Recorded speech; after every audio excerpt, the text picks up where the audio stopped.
Okay. One of the reasons I put this Igloo Solitude in the first place up was because it was pretty much just mostly, or one of the reasons I put it out was to voice my idea for a Superman reboot.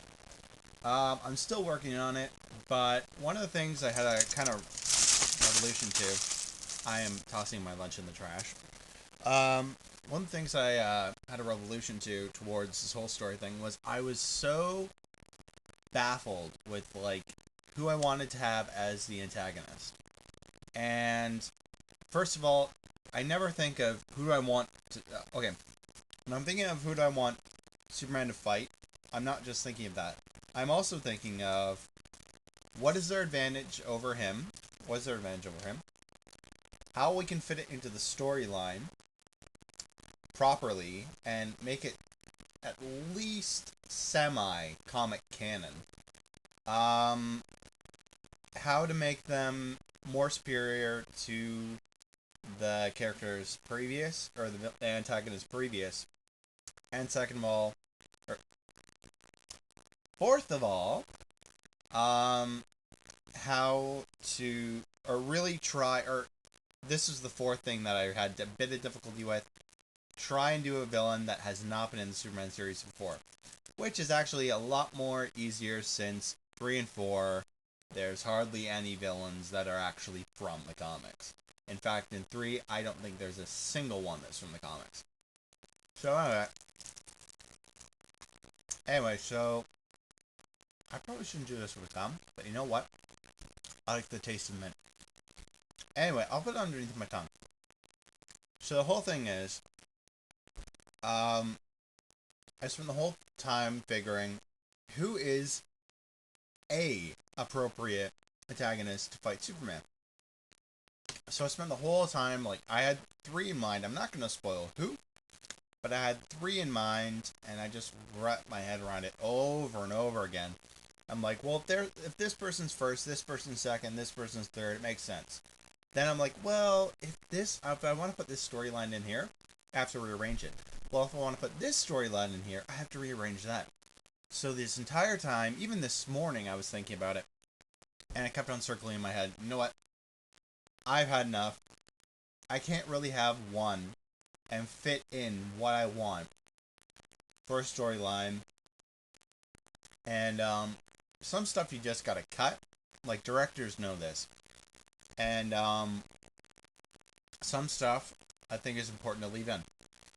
So I got in the whole thing, and then it occurred to me, and this is probably a good idea for whoever is doing the Superman reboot. Not exactly what I have in mind, but probably the whole importance of it. I think what um, the problem with Superman is what Richard Donner did, Bryan Singer kind of failed to do, was Richard Donner made Superman, the title Superman, an understatement with the technology and film that he had at the time, which was like the late 70s. Um, so, yeah, and you're probably wondering, how is that possible? Well, let me put it to you this way.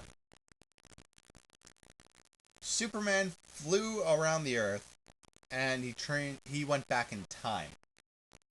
He kissed Lois, and apparently, it gives her amnesia. He has used telekinesis to rebuild the Great Wall of China. He has done stuff in that film series, some of which is probably not Richard Donner's idea for what he wanted, that Superman could not even do in the comics. For instance, throwing the S at Non in Superman 2. A useless power, but still, he was able to do that. So, regardless of whether I have no idea what just happened there, regardless of whether I have no idea why the footage is so chunky or so blocky now. Um, Regardless of who or what powers are going to give him, what limitations are going to give him, make Superman the title either live up to it or make it an understatement. Now, Bryan Singer tried to live up to it. I think he lived up to it as a continuation of Richard Donner's thing. But at the same time, until he lifts the Kryptonite Island, he's not really going beyond the title. And I think that needs to be an understatement. Because they regard Superman as a god. So, anyway, back to my whole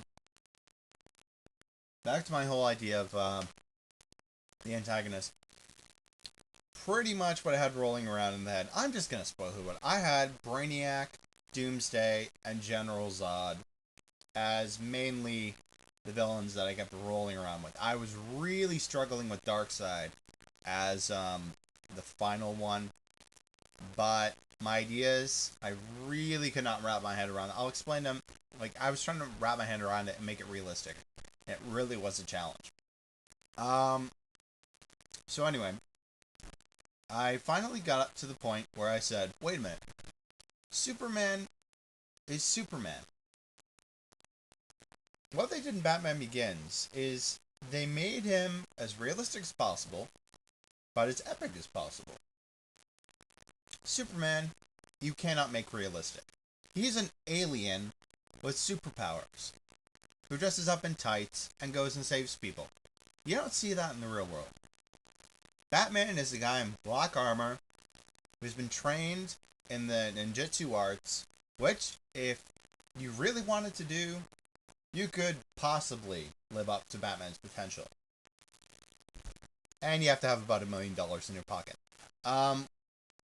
So, yeah, you gotta make Superman epic. And one of the ways that you can do that is to give him, in the film, as many antagonists as possible, but not outweigh the antagonist itself. Like, for instance, Spider-Man 3, too many villains. 1, Sandman, I don't really think they needed. Green Goblin and Venom, yeah, they needed that. So, I got to the point where I'm not trying to put, like, let's grab Brainiac, let's grab Doomsday, let's grab Parasite, let's grab Toyman, let's grab Livewire, or something like that, and just roll them all into one film. That's not what I'm trying to do. But fit as many together as would realistically work. So, the first one, for my first idea, would be Brainiac and Doomsday, which is sort of akin to Superman Lives by Kevin Smith, except Doomsday really, really did not have much of a big part in that. That was one of my only kind of comic book fan criticisms. Because even in Superman Doomsday doesn't have a big part.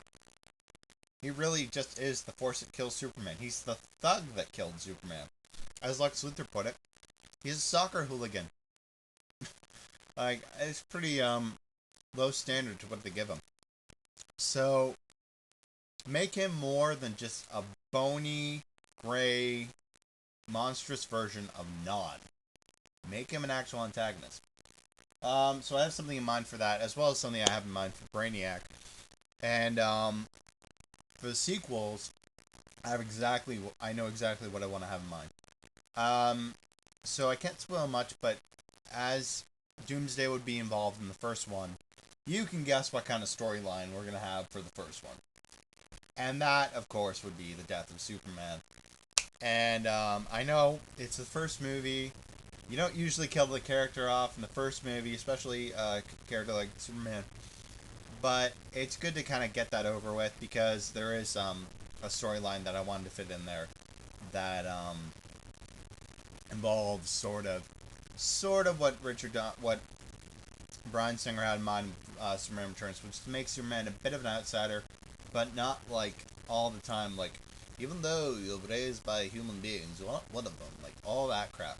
But sort of make it light, but not, it's in stone cold writing. I'm an alien. Holy crap, I'm never gonna fit in with these people. So yeah, that's kind of what I have in mind for a storyline, my antagonist, and I have in mind what I know for the next two ideas. So, I don't know whether you guys are ever going to get a written documentation of what I have in mind for it.